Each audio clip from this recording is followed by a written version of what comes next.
next guest, Steve Backshall, is a British naturalist whose deadly adventures have taken him all across the big blue sea. Author, explorer and wildlife adorer, Backshall has often been described as Britain's answer to Steve Irwin. Forever the adventurer, his latest expedition is here down under for a national tour. Would you please welcome Steve Backshall? Thank you very much.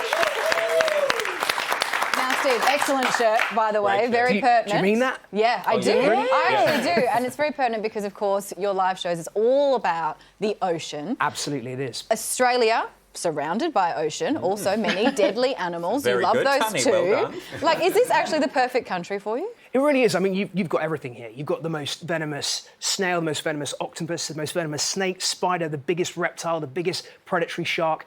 You've got everything here in Australia. But I think the most fascinating thing is how you've learned to live alongside those animals, how you have respect for them, how you understand how they work, and how so few people are actually harmed by those animals that you have here in relative abundance. Well, I was thinking it's a bit, because I reckon it's a bit overhyped. Everyone's like, Australia's dead. I'm alive, you know? Like, I haven't been attacked. So if we're the most dangerous place in the world, like, every other country must be a breeze.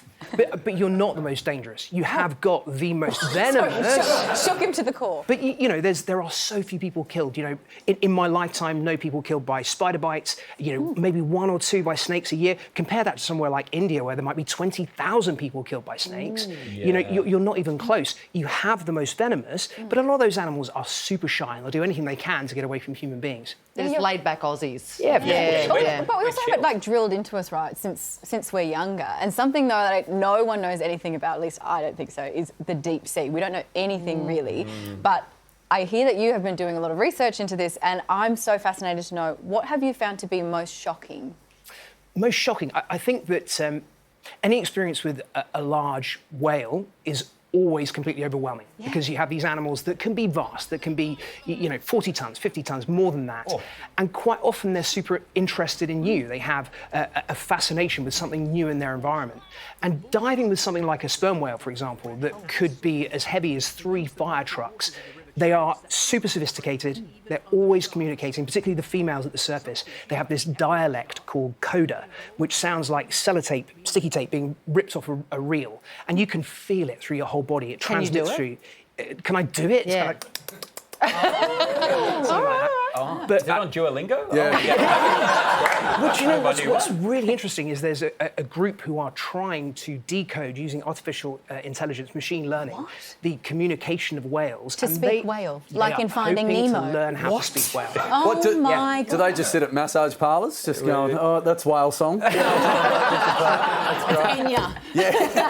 That's amazing. Oh my God. So I read that you actually saw your first shark when you were 9 years old. When I was way too young, not expecting it, absolutely terrified. This thing went round and around and around me. I climbed up onto a rock and sat there for about 3 hours until I got such bad sunburn that I had to get back in the water. And then I swam like Ian Thorpe for the shore. It was just absolutely crazy. But I now know that it was a black-tip reef shark. It was probably about that big. And you know, it's a tremendous kind of insight into how our perception and reality are two very, very different things. You know, the danger of a particular shark species to us and what we think to be the danger are two very different things. Yeah, but Steve, like, sharks are cool, but crustaceans, that's the cool one. Yes, And very true. I've heard you got one named after you. I have, yeah. So I'm lucky enough to work for an organisation that are exploring the deep seas. We're trying to find 100,000 new species over the next 10 years. And on one deep dive down to about 600 metres last year, we found inside a cone shell this tiny, bright orange and white snapping shrimp. It's got one giant claw like this that it uses to make sound. And they named it after me. So I have Backshall snapping shrimp, this tiny little shrimp. Are you tasty? Have you tried it? I mean, that would seem all wrong. Why? Because it's a 7:30 time slot. He's not going to say, I just ate myself. Shrimp. If you had a shrimp named after a prawn named after you, the Thorno prawn, would you eat it? No, the Thorno prawn sounds like a description my wife would say. But Steve, let's go to some safer territory. Well, I say safer, but this may be a division between you and the rest of the desk, because we would have probably the best beaches in the world, but I hear that your favourite is in the English Isles. Well, I think one of the reasons it's my favourite is that I go there every year with my family. I have done since my little ones were babes in arms. I have swum in the seagrass meadows there, found teeny little seahorses and swum with the grey seals that come right up to your face there.